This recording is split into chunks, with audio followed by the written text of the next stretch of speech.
کیا آزادی ہمیں اس لیے ملی تھی کہ ہم بے حیائی، بے پردگی، شراب نوشی اور بینڈ باجوں کے ساتھ سیلیبریٹ کریں گے؟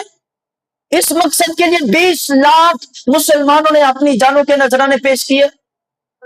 آج والدین کو سوچنا ہے جو اپنی اولاد کو اس چیز کی خوشی ہے، بچے ہیں تو بچوں کو شریعت اور اسلام سکھانا ہمارا کام ہے کہ نہیں ہے؟ یہی وقت ہے تربیت کا، یہی وقت ہے تمام عالم اسلام کو یکجا ہو کر اسلام دشمن قوت کو للکارنے کا کہ دیکھو جس طرح صحابہ کرام اور صحابیات اپنے 6 ماہ دودھ پیتے بچے حضور کی بارگاہ میں جہاد کے لیے پیش کر دیتے تھے، آج ہمارے بچے بھی جہاد کے لیے تیار ہیں۔ اگر بچے کے ہاتھ میں اور اس کے منہ پر بینڈ باجا بج رہا ہو تو وہ کب جہاد کا نام لے گا؟ وہ کب اس طرف آئے گا؟ آج جہاد کا نام لیا چلو کہتے ہیں دہشت گرد ہیں۔ یہ کانسیپٹ کس نے ڈالا ہے؟ یہ خوف ڈر کس نے ڈالا ہے؟ مسلمان تو موت سے ڈرتا نہیں، مسلمان کے تو یہ عقیدہ ہے پکا ہے کہ موت نے جب جان ہے آئے، لیکن مسلمان تو یہ تمنا کرتا ہے اللہ موت تو آنی ہے، آئے تو شہادت کی موت آئے۔ کہاں کھڑے ہم؟ ہماری مایوسی، کمزوری آج نڈھال یہی ہے۔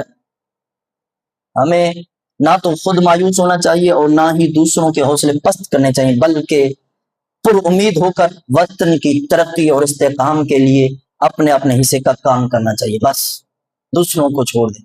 شاعر نے کیا خوب کہا، شکوہ ظلمت شب سے تو کہیں بہتر تھا، شکوہ ظلمت شب سے تو کہیں بہتر تھا، اپنے حصے کی کوئی شمع جلاتے جلاتے۔ بندہ خود اپنا کام کر جاتا تو یہ کام اس طرح آج نہ ہوتا۔ حضرت سیدنا ابو ہریرہ رضی اللہ تعالی عنہ راوی فرماتے ہیں کہ رسول اللہ صلی اللہ علیہ وسلم نے خالق کائنات جل مجدہ کا یہ ارشاد گرامی بیان فرمایا، انا عند ظن عبدی بی، میں اپنے بندے کے ساتھ ویسا ہی معاملہ کرتا ہوں جیسا وہ میرے بارے گمان کرتا ہے۔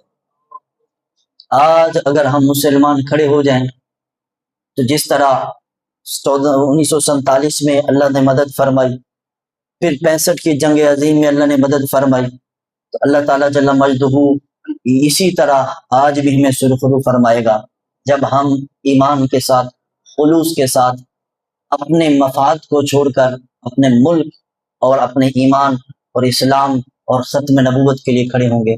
جب قائد اعظم محمد علی جناح رحمۃ اللہ تعالی علیہ آپ یہ تحریک چلا رہے تھے، امیر ملت پیر سید جماعت علی شاہ صاحب رحمۃ اللہ تعالی علیہ، آپ کا بہت بڑا کردار ہے۔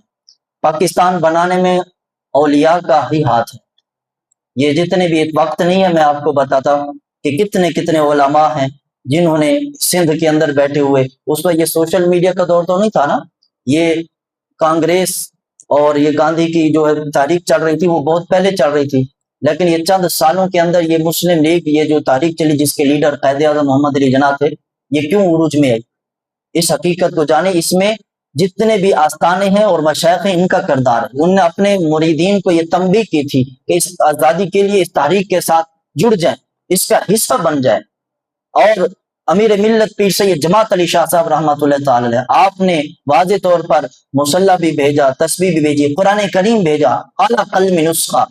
قائد اعظم محمد علی جناح نے وہ دیکھا، چوما، اور بھی طائف تھے، اور پھر جوابی خط دیا کہ قرآن کریم اس لیے بھیجا، میں جانتا ہوں کہ جو لیڈر قرآن کریم کو پڑھ کر عمل نہیں کرے گا پھر قوم اس کو کیسے اپنائے گی۔